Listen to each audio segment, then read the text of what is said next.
একজন মা তার কোলের দুই সন্তানকে নিয়ে রাতে ঘুমাতে গিয়েছিল। সকালে তারা আর জেগে উঠল না। ময়মনসিংহের ভালুকায় ঘটেছে এক হৃদয় বিদারক হত্যাকাণ্ড। চলুন জেনে আসি কি হয়েছিল। আমার গলাটা প্রত্যেকটা কেটেছে,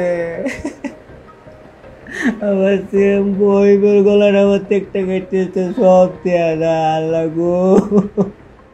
স্ত্রী ও দুই সন্তানকে হারিয়ে বাকরুদ্ধ পিতা রফিকুল ইসলাম। সন্দেহের তীর তার ভাইয়ের দিকে। ময়মনসিংহের ভালুকা উপজেলার টিএনটি রোড এলাকায় এক ভাড়া বাসায় রাতের অন্ধকারে নৃশংসভাবে গলা কেটে হত্যা করা হয়েছে মা ময়না বেগম এবং তার দুই সন্তান 7 বছর বয়সী রাইসা আক্তার ও 2 বছর বয়সী নীরবকে। ঘটনার সকালে বাসায় ফিরে রফিকুল ইসলাম দেখেন ঘরের দরজায় বাইরে থেকে তালা দেওয়া। তালা ভেঙে ভেতরে ঢুকে স্ত্রী এবং 2 সন্তানের রক্তাক্ত মরদেহ পড়ে থাকতে দেখেন তিনি। রফিকুল ইসলাম স্থানীয় একটি পোশাক কারখানার শ্রমিক। তিনি জানান রাতের কাজ শেষে সকালে বাসায় ফিরেই এই মর্মান্তিক দৃশ্যের মুখোমুখি হন। পুলিশ জানায় হত্যাকাণ্ডের সময় ওই বাসায় পাশের কক্ষে রফিকুল ইসলামের ছোট ভাই নজরুল ইসলাম থাকতেন।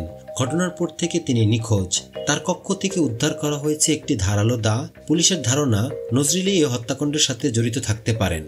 নজরুল ইসলাম কয়েক মাস আগে একটি হত্যা মামলায় প্রায় 2 বছর জেল খেটে জামিনে মুক্ত হন। ভাই রফিকুলই তার জামিনের 40,000 টাকা জোগাড় করে দেন।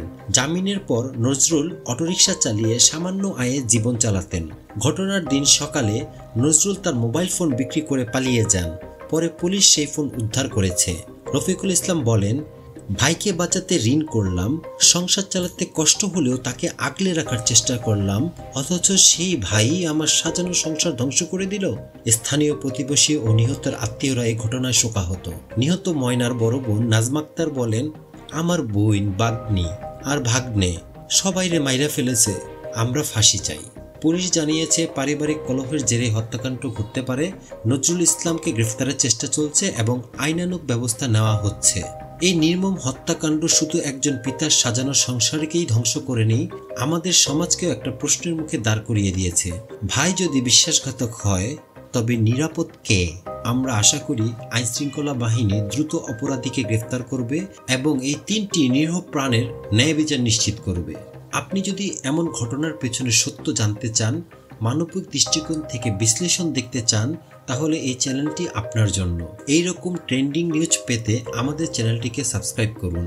Mohammad Shahjalal, trending news, Dhaka.